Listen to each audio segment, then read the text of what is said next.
All right, salam alaikum, rahmatullah wa barakatuh, YouTube. How y'all doing? This is me, your friend, Brother Harry. How y'all doing? I hope everything is going well, that you're having a wonderful season, despite all the terrible news that we're getting these days.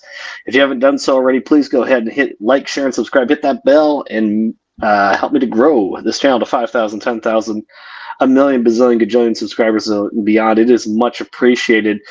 We're going to take a little divergence from the normal chit-chat about politics today and talk with Shaykh Ismail Kamdar. We're going to talk today about family and marriage.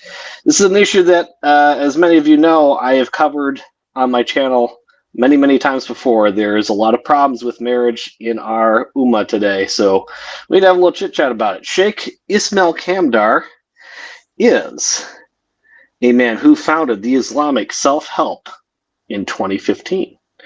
He was the graduate of the Alim program. Am I saying that right, Sheikh? Yeah, Alim program, yeah. Okay. And you also hold a bachelor's in Islamic Studies from International Open University. Mm-hmm. Yeah. Okay. And it said on your profile that you were also the faculty manager for about a decade or so. That's correct, yeah. All right. Awesome. Wonderful. Before we begin, Sheikh, is there anything else that you would like to say? Anything that you would like to plug? You're more than welcome to do so here. Assalamu alaikum. Thanks for having me on the show. Just want to let everyone know I have my own YouTube channel. Also has around 3,000 subscribers. So if you guys want to catch more of my content, I'm posting twice or thrice a week on my channel. Currently focusing on the principles of dawah. I also have an online course on marriage. I started another website last year called Izza Academy, focused on marriage and parenting and family issues. So I have 2 online courses on that website, one on marriage and one on parenting, very relevant to what we're going to discuss today. So if you want to learn more about what we're discussing today, check out my online courses on these topics. Thank you so much, Sheikh. I encourage everybody on my channel to go give Shaykh Ismail Kamdar a subscribe and a follow, and please check out his content. Thank you. So we're going to begin today here by talking about issues regarding marriage, especially the delay of marriage. It's very common now in modern times. So it seems to me, and this is not just an American or a Western phenomenon now, unfortunately, it's been seeping into the Muslim world for a while, this idea that we're getting married later and later and later in life, and there's this idea that a teenager is still just a child. So can you tell us, Sheikh, where did this concept of the teenager come from, and is it compatible with Islam? Okay, so to start off, I would say no, it's not compatible with Islam, right? Mm-hmm. In Islam, we have children and adults, and that's been the distinction in all animals and all human civilizations throughout history. There's children and there's adults. The idea of a teenager is a very novel idea that came about around 100 years ago in the 1920s, 1930s. It's not 100% clear exactly when it came about, but that's when it became popular. And it came about for a number of reasons. One was the school system. So we know the modern school system is until the age of 18. Mm-hmm. And, if you go with biology, you're an adult from 13, 14, or 15. So now what do we do? If you have these people in school and you're calling them adults, you can't really treat them like children. So they had to invent a new category to keep treating them like children, right? So this is where the teenage idea came in, the idea of adolescence. And another theory as to where the idea came from is to do with capitalism and marketing. That in order to sell more goods, they wanted to invent a new demographic to market towards. So instead of just having products that we market towards children and adults, you now have the edgy, rebellious teenager. This persona was invented and promoted by the media. So you've got a new group of people to sell goods to. And the idea of a teenager is that you are biologically an adult, but mentally still a child. That's what the idea of a teenager is, right? And teenagers right now today receive very mixed messages from society. For example, if a teenager gets in trouble, his parents or his teachers will tell him, "You're a young man now, we expect better from you," right? But if he wants to do something that adults are only allowed to do, the government will tell him, or his same parents will tell him, you're still a child. You have to wait till you're 18. So it's a phase of life where you receive very mixed messages. Like right till today, society are still confused on whether these are young men and young women or these are children. And the individuals themselves, they are affected by this confusion. And what's happening now is because we moved the bar of what is an adult and we never properly redefined it, this adolescence is extended for many people into their 20s and even their 30s. So now we Yes. have the man-child phenomenon, right? Guys who just never grow up. Because in the past, you'd have your rites of passage by the time you hit puberty to let you know that you're a man now. They expect more of you from society, expects more from you. But now, especially with modernity, you can be a child for life. And you can get away with being a child for life because there's no surviving in the jungle, right? You have all the modern conveniences to do so. So this teenager thing is a very new idea. It came up less than 100 years ago. It's still poorly defined, and we are now starting to see all the negative repercussions of inventing this new category of people. Mm-hmm. Absolutely. Can you touch on something real quickly? Because I've seen articles suggesting that, according to science, that people don't fully mentally develop in their brains until their 20s and 30s. If I'm not mistaken, and you can correct me if I'm wrong, I am not a sheikh or a scholar like you, I believe it was our beloved Rasul, Prophet Muhammad, peace be upon him, that said at 40, you're fully baked human being. You're fully developed at 40, and that's when you're at the full level of accountability. So how do we square that with the we'll say the pro teenager side, the pro extended adolescence side, suggesting that, well, there's a science and then there's Prophet Muhammad saying one thing. How do we square that? What is the Islamic understanding of sort of graduated development into full adulthood? That's an excellent question. I like the way you phrased it there. So firstly, when it comes to the science, understand that popular science is not always accurate, right? Sometimes an idea gets out there that hasn't been proven. And specifically, this claim of people's brains not being developed until 25, this is a very recent claim, and there hasn't been adequate research done to prove it. Going with the idea of 40, what does Islam say about 40? Islam says 40 is the age of wisdom and experience, when you are completely a man. But Islam says you are an adult from puberty, and from puberty to 40 is your shabab period, your young adulthood. You're still an adult, but you're gonna make mistakes. You're gonna learn about life. You're gonna gain life experience, and all of that. If you use your teenage years and your 20s and your 30s well, then by age 40 you will peak as a human being. You would be someone who now has 2 decades of adult experience, making you a very valuable asset to society. So it doesn't say life begins at 40, but rather the cultivation of adult experiences throughout your teens, 20s, and 30s, that you see the fruit of it when you reach the age of 40. Thank you for clarifying. Because, of course, how are you supposed to have wisdom if you don't have a lifetime of mistakes and trials and errors to learn from? It's always, now, if you look at Rasulullah Sallallahu Alaihi Wasallam, right, he became a prophet at the age of 40.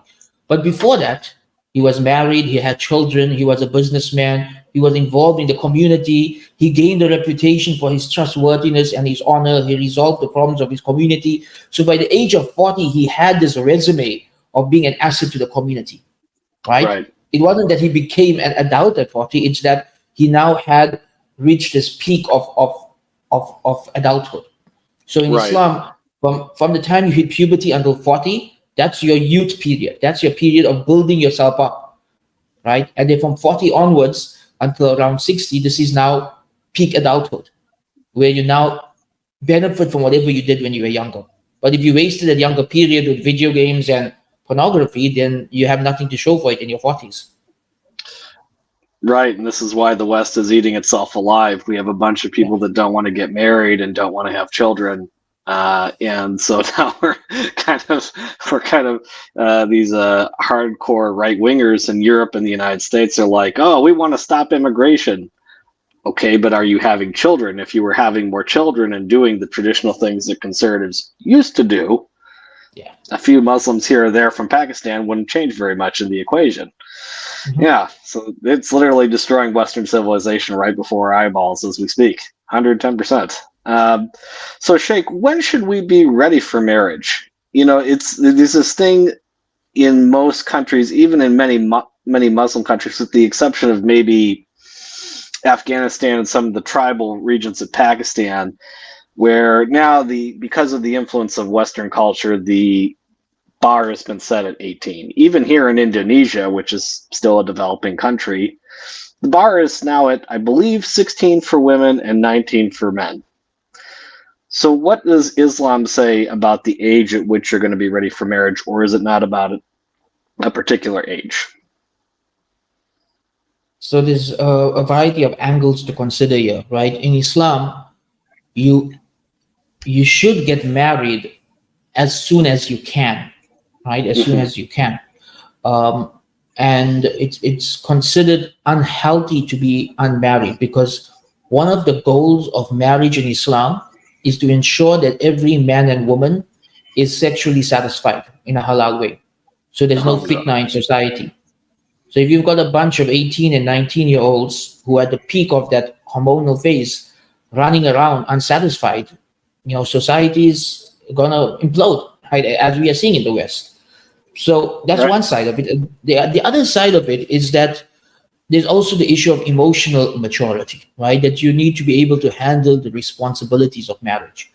And I think this is where parenting comes in. Good parenting would prepare the youngsters to be able to get married at a younger age.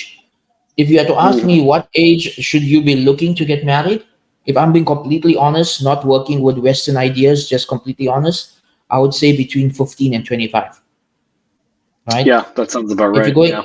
if you're going past 25, then you're entering a very unhealthy phase, and you're creating a lot of problems for yourself down the line, right? There's a variety of problems that will come over time if you delay marriage past that age. Just from the health perspective, having regular intimacy in your teens and your 20s is going to keep you young for longer. It's going to keep you energetic. It's going to take care of a lot of different health issues within the human being. It's unhealthy to not be sexually active at that age. And the only Islamic way to be sexually active at that age is to get married.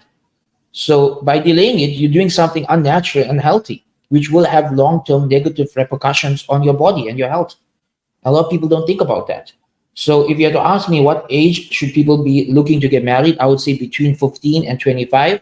Um, that's kind of like where you are in the you are a young man or a young lady, and for each person it's different, right? You have to look at finances, emotional maturity, availability, legality in the country, cultural issues. But once you leave it past 25, you're entering dangerous territory. Now you are entering an area Yes. where it's completely unnatural to be without a spouse. Yes, I would agree with that. That sounds about right. I think many Christians in the West who are still holding on to their traditional Christendom, that they're a minority in their own countries now. When I talk to my conservative Christian friends, they often agree with Islam on this particular aspect of marriage. And there has been, in certain corners of the West, a sort of retraditionalization or return amongst the Gen Z kids towards this traditional way of Yeah, understanding. And when we talk I about noticed marriage, that we're too. often speaking the same language. Yeah. Uh, Yeah. your Bilal Phillips is the founder of IOU. Is that correct? Yes, that's correct. He and I So were you know very him close. personally. Yeah, I worked for him for 12 years. Oh, mashallah. Yeah, Yeah. I really like a lot of his stuff. And he said something very wise that stuck out in my mind for a long time now, that when you make it difficult to get married, when you make the halal difficult, you make the haram easy and you enter all kinds of fitna. And he said Mhm. that years ago, and that always just sort of stuck with my mind. I Yeah. just really see what he's saying now. He said Absolutely. that in the 90s when the sexual revolution was still just getting started. And now, whatever he was telling us and warning us about back in the 90s, we're seeing it with our own eyes now, 30 years later. Yes, very much so. Very much so. All right. So we've covered the when people should be getting married, the consequences of the late marriage. There is this push to make everyone go to college. And there's a debate, I would say, on whether everyone should be going to college or not. And that's a related discussion. People like Bilal Phillips have talked about this. People like Daniel Hakikachu have talked a lot about this, about the problems with modern education. I also have some strong reservations against our modern education system. But for some people, they really need to go to school for whatever reason, because of family obligations, because of the need for it to pursue a career. How can we balance the need for education, particularly university level education, with the need to get married and start a family? Okay, it's a very important question. On the topic of education itself, if you look at my Twitter profile, it's written there anti-schooler, right? So I've been homeschooling my kids for a long time, and I believe the whole school system and university system it's inefficient unless for very specific career paths. For the average person, it's a waste of time. And there's a lot more we can learn by ourselves online and through books and through mentors and apprenticeships than we can through schools and universities. But nonetheless, if someone wants to become a doctor or an accountant or a lawyer, they have to go through the system. They have to go through the process. How do we deal with this and the desire to get married young, or the need to get married young? Well, the first step is really to redefine how we look at marriage. Too many of us we're still looking at marriage from a Western lens, even in the Muslim world, right? And I have a saying, it's my own saying, but I hope it catches on. And that saying is, marriage is not settling down. Marriage is starting up, right? I like in the that. Western world, marriage is settling down. You sow your wild oats, you go crazy, you enjoy life. You're starting to get old, you need to find someone and settle down, compromise, whatever you can get. That's not what marriage is in Islam. Marriage is you young, you need someone to build your life with. You find someone who you compatible with, attracted to, you make nikah and you hope it works out and you try your best to make it work out. Right? Alhamdulillah. The other thing, the other big mental shift that we need to have about how we approach marriage, and this is one that I get a lot of pushback from Muslims about, but I believe it's necessary to make this mental shift for it to work for this generation. We have to start seeing marriage as a contract. We need to start seeing marriage as a contract, a contract that's actually quite flexible in how you apply it. So, for example, a man and woman who are in university could make nikah. They could sign the contract to become halal for each other. She could continue living her life. He could continue living his life. Maybe on weekends they meet up, they hook up, whatever it is. They're halal for each other. It's their business now. And they both have this understanding that when they graduate, then they'll move in together. Right? I personally know many couples like this in my own family and my own friend circles. People who got married in their first year of university or even in high school. One doctor I know, she got married in grade 10. She's still married to that same guy 20 years later, right? Mm-hmm. So got married in grade 10, went to university and everything while married. The idea here is to understand the flexible nature of the marriage contract. You don't have to jump straight into a traditional lifestyle as soon as you are married. You can go through different phases of your life where you handle things differently. So a man and woman, for example, just say, let's give a practical example.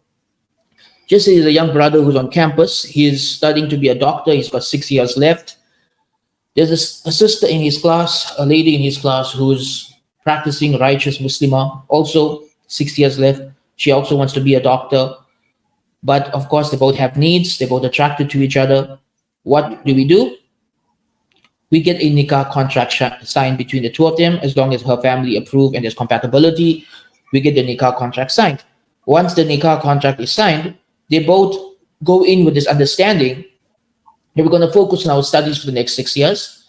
And this marriage, it's going to be more of a bit more casual in terms of we're not going to enforce our responsibilities on each other, right? Yes. It's just going to be halal for each other. And then once we graduate, then we'll transition to a traditional lifestyle where we live together, and the man is the leader and the wife is staying at home or whatever, or working part-time or whatever it is. But until then, we're going to handle it in this way. This is Yes. completely halal. There's absolutely nothing wrong with this kind of nikah. And I know many people who do this. And this concept needs to become popularized amongst young people who are going to spend the bulk of their 20s in university, right?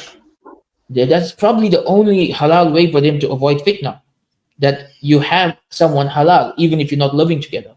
So, number one, we need to do away with the idea that marriage is settling down. No, it's starting up. And you're not always going to start up from the same position as somebody else, right? Number two, we have to view marriage as a contract, a very flexible contract.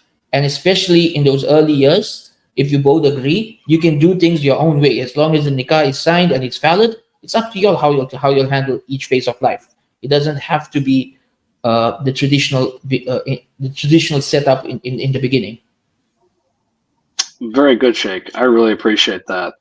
That is something that really needs to be said, and needs to be said louder for the people in the back, because some people are just completely confused, getting caught up in these Western paradigms about marriage. And we of course, sex outside of marriage is not acceptable in Islam, but at some level, many non-Muslim people that I know who are educated, sincere-minded non-Muslims in the West, they kind of already do that anyway without being Muslim, without having an official nikah.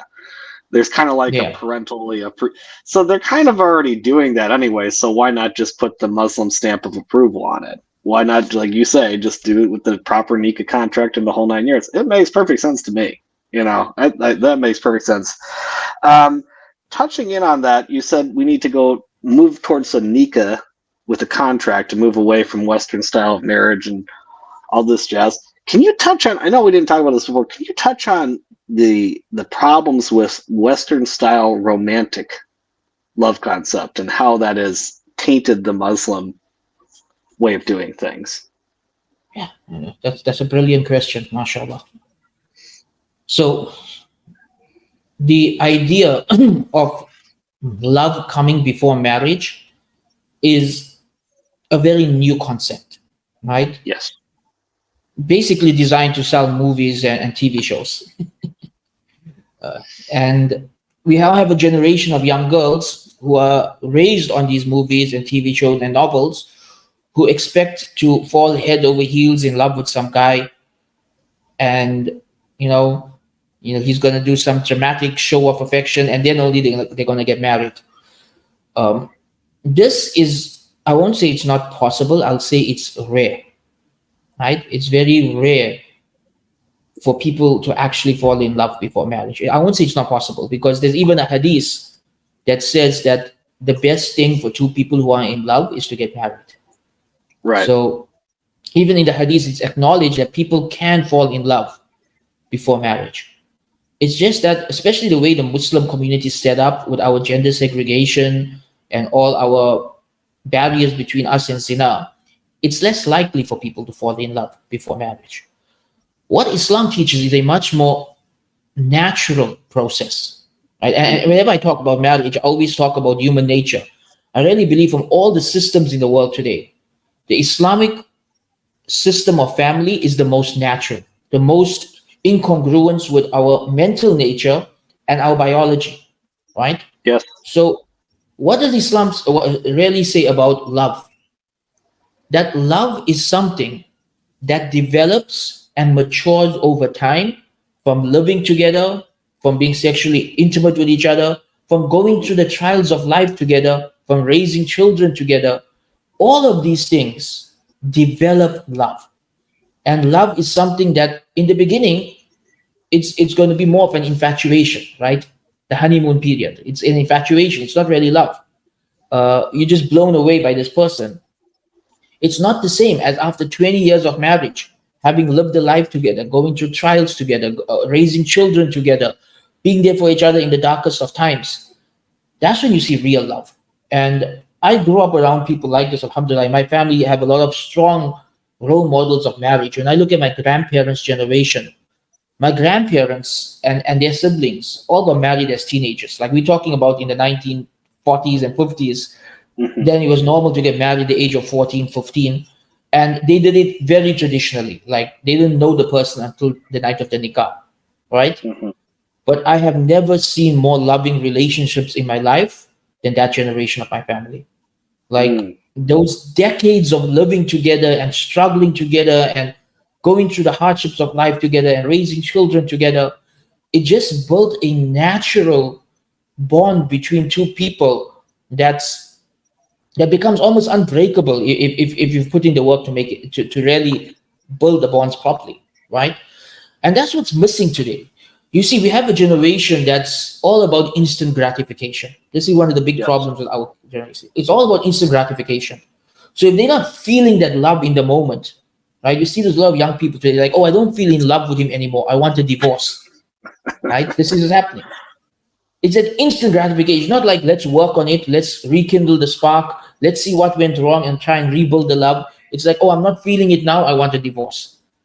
This is again being too unrealistic and also wanting things straight away. Yes. Rather, the Islamic way is to understand that these things take time. And also these things go through phases, right? There will be phases in your life where your marriage may not be as strong as it is at other points in your life. That's fine. You work through it. You be patient with each other, and the love will come back even stronger if you push through those periods, right? But people just don't have the patience anymore to think long term, to focus long term. Nobody's thinking, I want to be in love with my spouse 30, 40, 50 years down the line. They say, I want that exact same feeling right now without putting any of the effort in. Sheikh, my grandparents understood this. Both my grandparents on my mother and father's side really understood this concept. They wouldn't have put it quite in those Muslim terms, but they were devout Christians, and as the Quran says, the Christians are closest to us in spirit. And old school Christians in the United States understood this, and it is just so frustrating. I don't want to start intergenerational fitna here on YouTube, but it does seem like the boomer generation in particular kind of they got lost in the sauce, so we say. They got I particularly blame them, although my generation has a lot to say. That's the generation when the sexual revolution happened and the feminist movement first started. So yeah, yes, it's fair to blame them. Okay, well, so it's halal to blame the boomers. Blame the boomers. Dadgummit. All right. Well, touching on something else here, and I noticed this here in Indonesia. I live as an expat. I'm actually interviewing you from Jakarta. I've been living with my wife here for about a year or so. Been coming to Jakarta many times over the last decade or so. And I do notice this thing, this is a particularly Southeast, well, it's not just a Southeast Asian problem, but there's this problem where parents seem to want so much just for marriage. And I feel like the community could be doing more to help young people get married. And when I say the community, I'm primarily talking about the parents, because I see a lot of times here in Indonesia, there'll be a young couple that are devout, sincere Muslims, and they have attraction and interest in each other, and they're a good match. They want to get married, but mom and dad come back and say, no, Aisha, he needs to come back with the equivalent of 25,000 US dollar maher or something ridiculous like that, which is a high amount even for the average American. So sometimes, what is this thing about dowry? What is the appropriate level of dowry that people should be asking for? Okay, there's so many levels of this to unpack. I myself still do not understand where this culture came from to make marriage that difficult, right? Because historically it wasn't there. When you read about any of the Muslim empires, this culture was not there. Marriage was easy. People were getting married as soon as they hit puberty. That was the Right. norm in most Muslim empires throughout history. This seems to be a very recent phenomena, and I don't know where it came from. My guess, and this is purely speculation, my guess is that it comes from families or women who feel like they could have done better, or like this guy's not good enough for her, right? Mm. So they're putting barriers between him and marriage. Like, you're not good enough for my daughter, so only if you give this much money, then we'll compromise, we'll settle for you. Because let's face it, if the guy's a catch, they're going to be throwing themselves at his feet. They're not going to be putting all these financial barriers between him and being a part of the family, right? They'll probably be giving him gifts for marrying their daughter. But Right. I think there is this cultural idea that you're not good enough for my daughter, and you need to prove that you're good enough for her, right? Another potential reason why this might have come about is because perhaps this previous generation, maybe they dealt with some poverty when they were younger that they don't want their children to go through. One of the problems we're seeing with parents today is they don't want any kind of hardship or difficulty for their children, right? Mm. Not Yes. realizing that by doing so, you are handicapping them. You're keeping them children for life. You have to go through struggle to become a real man or woman, to grow up. You have to go through Yeah. struggle. And now these parents who, when they were younger, they got married, they struggled through life together, they had a really hard time when they were young. They don't want that for their daughter. They wanted to just have it easy from day one, right? That's not good for her personal development. It's better for her to marry a guy and they both face the struggles of life together, grow together. That's where the love is going to come from. That's where the appreciation for each other is going to come from, because you've been through the mill together, right?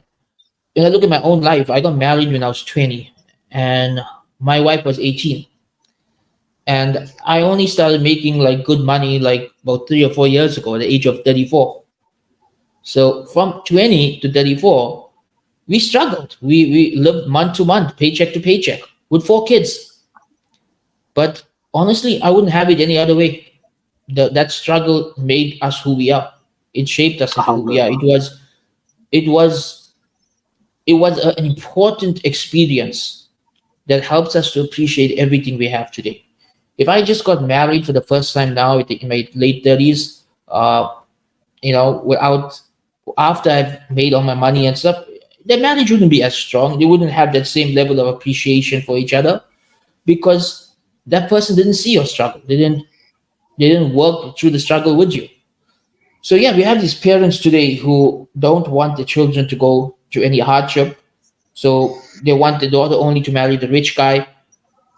And I understand it to some level, but to some extent, it's become very extreme, and it's made things very impractical because they're expecting a 20-year-old to have the income of a 40-year-old. That's what they expected, It's which crazy. is literally impossible, right?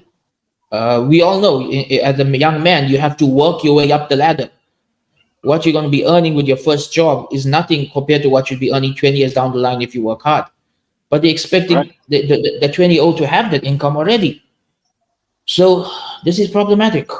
As for the mahar itself, the reality is Islam does not put any roof on how high a mahar can be. Uh, there are a number of considerations. Number one, the sunnah is actually very low. Uh, it's probably around $2,000, I think, Hmm. right? I have double checked that, but somewhere in that range, it's four figures, not five figures. It's an affordable amount. That would be the sunnah. Alhamdulillah, I live in a community where people still expect the sunnah mahar. So that's why nikah is still realistic for young people in my community, right? And the parents normally help with that. That's another thing in my community to make sure that young people can get married early. Their parents help them with the mahar and all of that. Um, Alhamdulillah. but there's no roof on how high it can be. There's also cultural considerations. So obviously, if you're marrying a princess, you're gonna have to pay a higher mahar than if you're marrying a village girl, right? Hmm. Unfortunately, these days every girl is daddy's little princess, so they set the mahar too high. Yes. unfortunately. Yeah. So the parents have to be realistic. Really, this is why I also teach parenting courses, because a lot of the problems of Muslim families today boils down to just parenting done wrong. That's what it boils down to: parenting done wrong. Muslims are not intentional about how they raise their children. They don't think about the long-term consequences. They don't have a vision. It's just going with the flow, doing what everybody else is doing, regardless of what the consequences of that will be. And this needs to change. Muslims need to parent with purpose. They need to parent with vision. They need to be well aware of whatever choices they make, what they are gaining and what they are losing. And especially when it comes to the kids getting married, a lot of parents, they have a mixture of ideas in their mind, some Western, some Muslim, some Christian, some Eastern, some cultural. It's just a jumble of ideas in their mind, and they're just going with the flow instead of systematically studying this, understanding what does Allah want from us in this situation. They're just going with a jumble of different mixed up ideas that conflict with each other, right? That these ideas really conflict with each other. So they have the Islamic idea that you wait until marriage, mixed with with the Western idea that you get married at age 30. Well, the Western Yes. idea of getting married at age 30 is not about waiting; it's about going wild. They're mixing two non-compatible ideas in their mind, not realizing that these ideas are not compatible and what the results of mixing these ideas would be for society. So really, besides talking about marriage, we need to have a lot of conversations about parenting. In many cases, the parents are the problem. And it really means, if there's any young people out there who are dealing with this issue, my advice to you: get a sheikh who understands this topic and who knows how to speak to elders, to speak to your parents and to convince them. I feel like most parents who genuinely care about their children, with a bit of speaking to some Quran, some hadith, some kind advice, they'll get on board with the nikah, inshallah, and they'll lower their expectations. I'd like to think good of people, and that's my assumption that if a righteous sheikh speaks to them kindly and explains the situation to them properly, perhaps they'll have more realistic expectations from their future son-in-law. Mashallah. Follow-up question. You don't have to answer this if you don't want to, Sheikh, or if the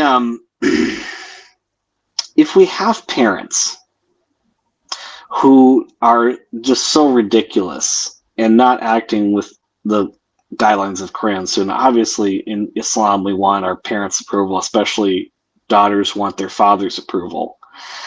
But if they're being so difficult, is there a certain point where you can just say, you know what, at a certain point I have to put the Quran and Sunnah above my parents' authority, and I'm going to get married to a good person anyway? And if it is okay in certain exceptions to, I don't want to say disrespect, but put Allah first before your parents, we'll put it that way, how would a young prospective Muslim couple to go about doing that? What is the proper way to do that if they must do so? Okay, so when it comes to these type of topics, I don't like to give a general answer because it really changes from case to case. Because a lot of times the young people think their parents are being unreasonable, but they're not. Right? It's always a matter of perspective, right? And there are cases where generally the parents are being unreasonable as well. So that's why I handle it case by case. So there's two answers to this, right? For the Hanafi community, in the Hanafi madhab, you can just go ahead if there's compatibility and get married, right? Yes, because the Hanafi madhab considers the parents' approval to be recommended, not obligatory. It considers any adult can perform their own nikah, including, like in this case, the Hanafi madhab considers men and women equal in terms of the right to get married, right? But according to the other three madhabs and the other three madhabs and the Quran and Sunnah approach, especially if you go with the hadith, a woman requires her father's permission to get married and approval to get married, right? And this is especially if she's young and getting married for the first time. There is some leeway if she's like an older, divorced or widowed woman who has experience with men. The idea here is young girls are easy to con into a marriage if they have no experience with men. It's very easy Yes. to sweet talk them, right? And to put a barrier between that uh, and to protect the woman from those kinds of men, that's why the father's approval is needed because men know men.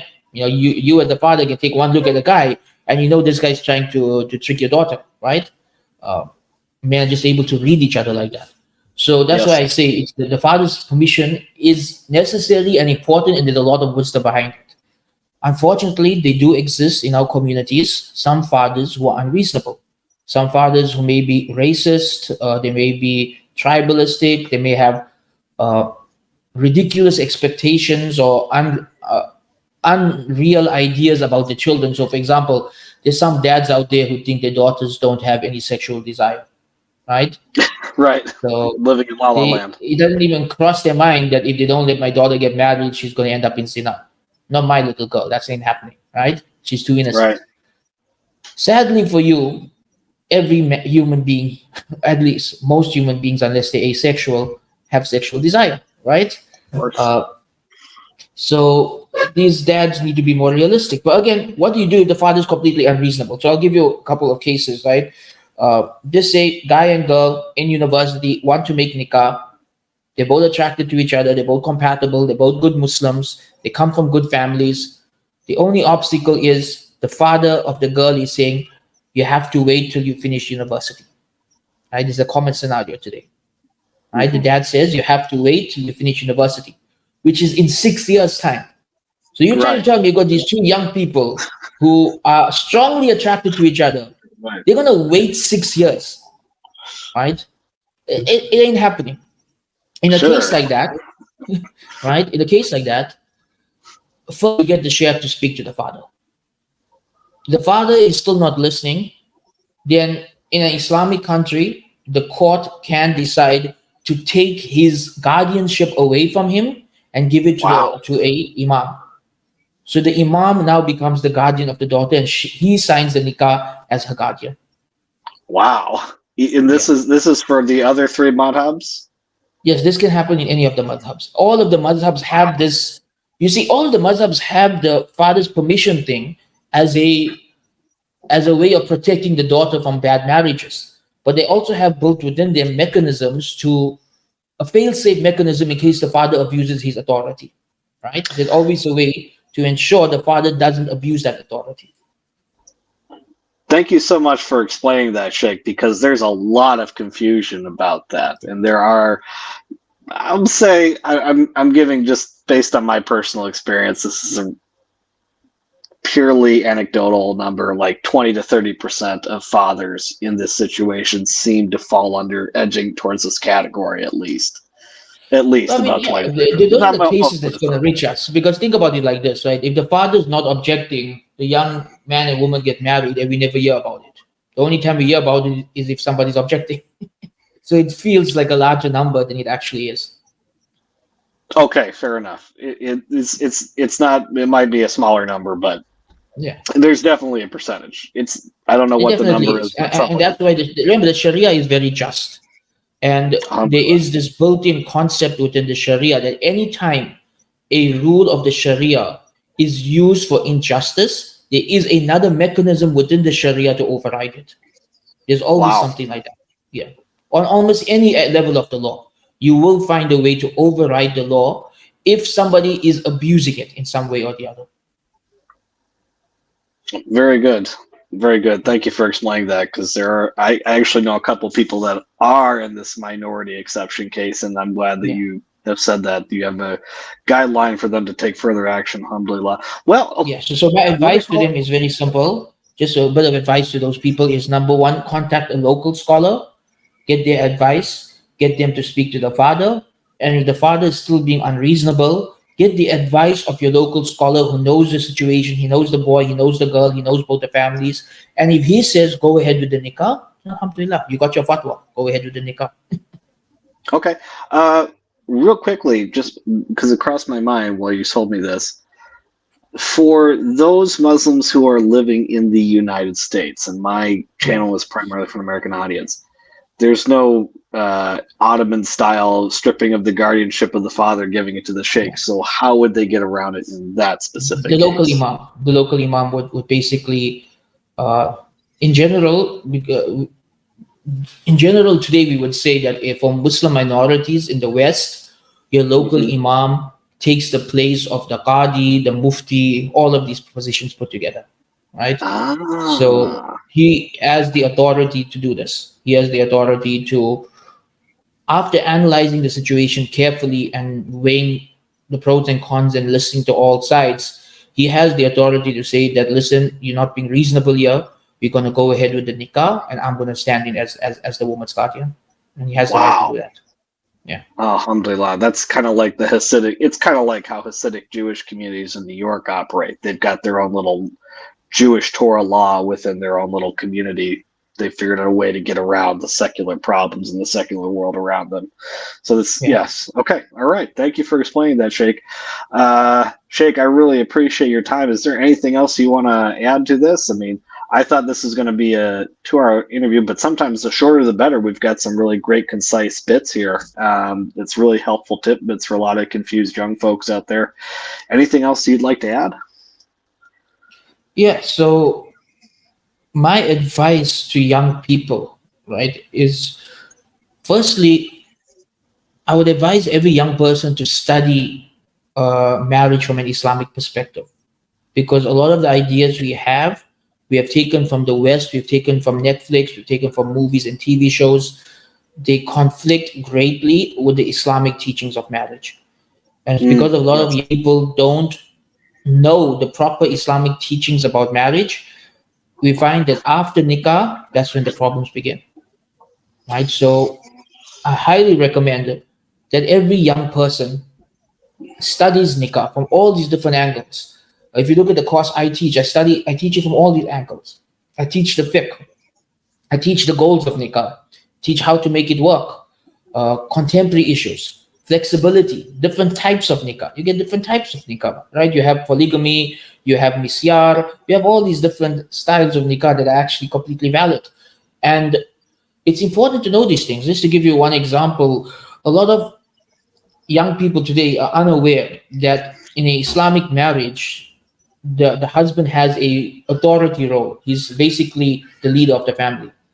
A lot of young people are unaware of that, right? For whatever Right. reason. So they get married, and from day one, there's problems. The man's expecting his wife's going to listen to him, and she's expecting it to be like a Western feminist equal partnership.